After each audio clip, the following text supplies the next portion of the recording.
Hi guys, welcome to my channel. My name is Tsugu, and today we're going to see what's going to be the best stocks for this week. Today we're going to have 7 stocks, which one I already spoke on my past videos, which is the principal financial group.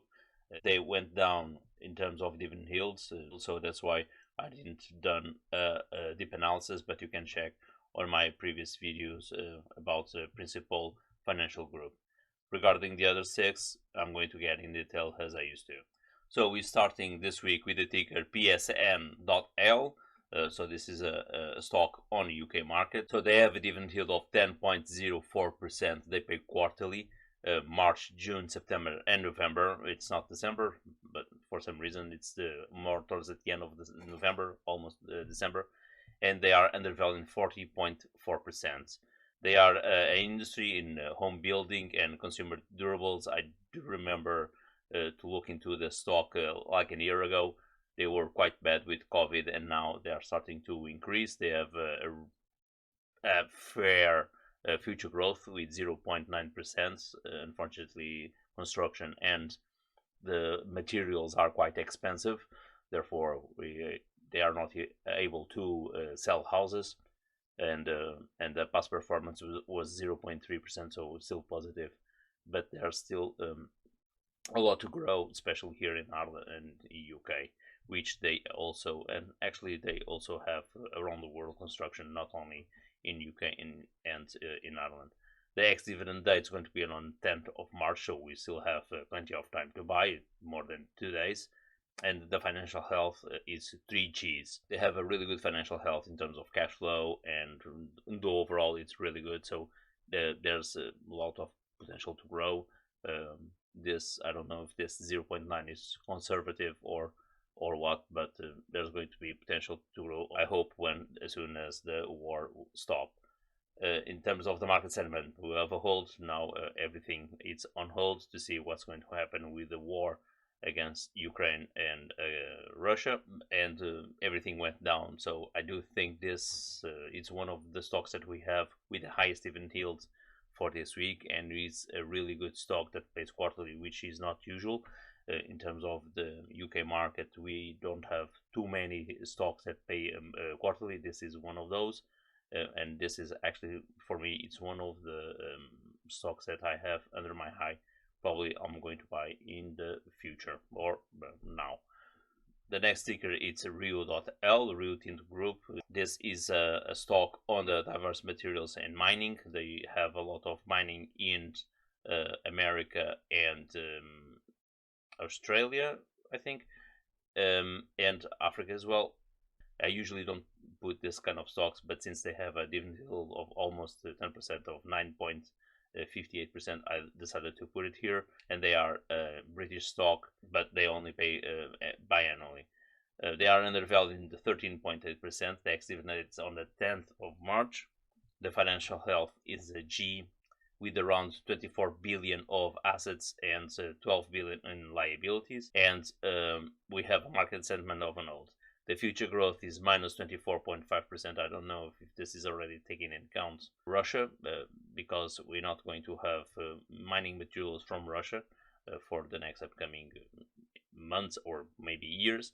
And probably I could see here a future growth here, but it's not yet impacted on their latest report, because we only have the 5th or 7th day of war, and this is not even taken into consideration. So probably we may see here a future growth on routine, since all other industries related mining from Russia are forbidden to do any transactions. So therefore, in terms of the past performance, we have a 19.4%, but in the overall, this stock, for me, it's a bit risky because of the future growth is minus 24%, and that's why I do have some reservations here regarding this stock. The next one is LUMN, LUMN Technology Inc.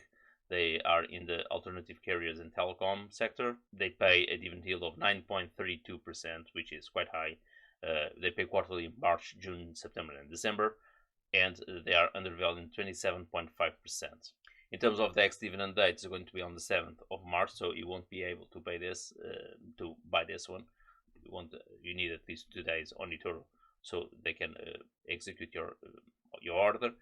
The financial health is a G, and in terms of the market sentiment, we have a hold. For me, this is a no-go because we have a future growth of minus 24.9% and a past performance of minus 9.9%. So this means, this high dividend yield, it seems that they are trying to get some investment on the company. Although in terms of the financial health, they have around 11 billion on assets and around 7 billion of liabilities. The next ticker is DVN, Devon Energy Corp. They pay a dividend yield of 6.8%. They pay quarterly in March, June, September, and December. They are undervalued in 6.2%. The ex-dividend is going to be on the 11th of March, so we're going to have time to buy this one. And the financial health is 2Gs with assets around 4 billion and liabilities around the 3 billion. But the overall, the financial health is quite good in terms of cash flow as well. Although we only have a future growth of 1% and the past performance was minus 27.9%, which was quite awful. But in terms of the market sentiment, we have a hold, and the stock went down quite a lot in the past week. Although with the increase of oil and gas, we may see a rise on this stock in the upcoming weeks. The ticker GLPI, Gaming and Leisure, they pay a dividend yield of 5.95%. They pay quarterly in March, June, September, and December. They are undervalued in 53.9%. The ex-dividend date is going to be on the 10th of March, and our financial health, we have 2Gs with assets around 2 billion and in terms of liabilities around 160 million. So there's a big gap, and they have quite of assets and quite of cash flow. In terms of the market sentiment, we have a hold, and in terms of the future growth, we have an estimation of 1.1%. This is due to the fact that with the ease of the COVID, more people started to go gambling, and that's why the future growth, we have a 1.1. The past performance is going to be on 10.7%, was good. In terms of the overall, I do think this is a nice stock to have on our portfolio, but bear in mind that they are a specialized breed based on gambling and buildings on gambling in Las Vegas and other parts of the world. So that's why we have a risk here. If something goes wrong with Las Vegas or the United States, we may see a downfall, or even with the economy, we may see a downfall on this stock. This is the only reservation that I have, but all the stocks have risk, and as this one. The last bet we have above the 5% is going to be WMB Williams Company Inc. They have a high dividend yield with a 5.08%. They pay quarterly in March, June, September, and December, and they are overvalued on 9.4%. So this, for me, it's a no-go. I don't buy any stocks that are overvalued, and the ex-dividend is going to be on the 10th of March, so you still have time to buy it, but for me, this is a no-go. The financial health is a B with around 4.5 billion in assets and 4.9 billion in liabilities. So this is, we no doubt, a no-go for me. In terms of the market sentiment, we have a buy, and the future growth is going to be 8.3%. Okay, we have here a nice future growth. Even the past performance validates that future growth. But for me, the financial health is bad, and in terms of since it's overvalued, for me, it's a no-go. Other stocks that we're going to have for this week is Principal Financial Group with a dividend yield of 3.71%. That's why I didn't have done a deep analysis on this stock. You can check that on my previous videos. And the ex-dividend is going to be on March 9. But since I have the stock on my portfolio, I always mention when it's going to happen, the ex-dividend date. So this week markets, we did have a big impact on the European market and on the UK market. Also, we can see here the Chinese market went down around 6 points, which was quite a lot because of the war, and therefore the European market, the UK market were quite affected. For this week, in terms of sectors, we do have the semiconductors. This sector was quite affected. Bear in mind, there are a blockage in terms of semiconductors being sold to Russia. China is forbidden to sell any, and AMD and Intel are forbidden to sell any semiconductors. So that's why we have a big impact here on this sector. We also have the financial sector.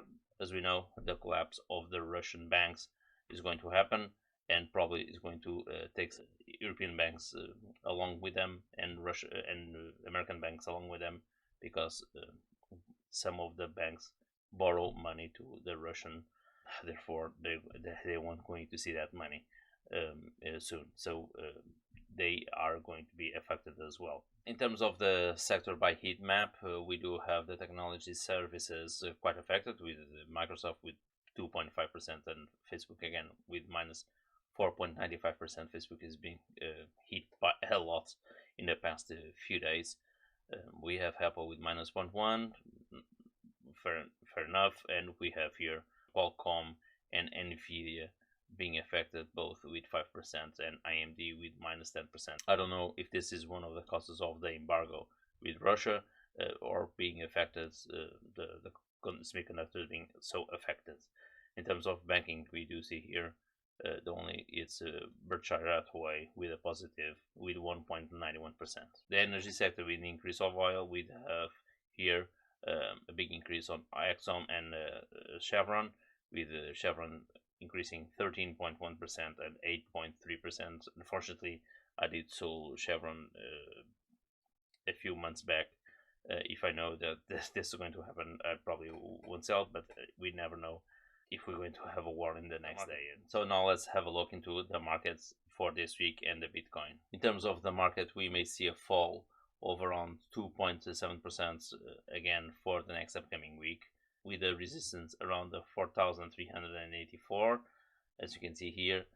And on the RSI, we still have a downtrend. Upward potential could be likely to be in the limit of the resistance of around the $4,342 for the next week. So in terms of the RSI, we still see here a downtrend and as well on the market. So I do think we're going to have a negative week again. In terms of the Bitcoin, we may see a fall of around 5,000 to 9,000 pips under pressure. We have seen here a consolidation, but although since the RSI is showing us a bearish bias, what's going to happen? We're going to see the next downtrend, and probably we're going to reach the 29,000 as we've been in the past 2 weeks, which was around the 33,000. Okay guys, I hope you enjoyed the tips for this week. Don't forget to hit the subscribe button and like. That will help me with the YouTube algorithm. And once again, thank you, cheers, and see you next week.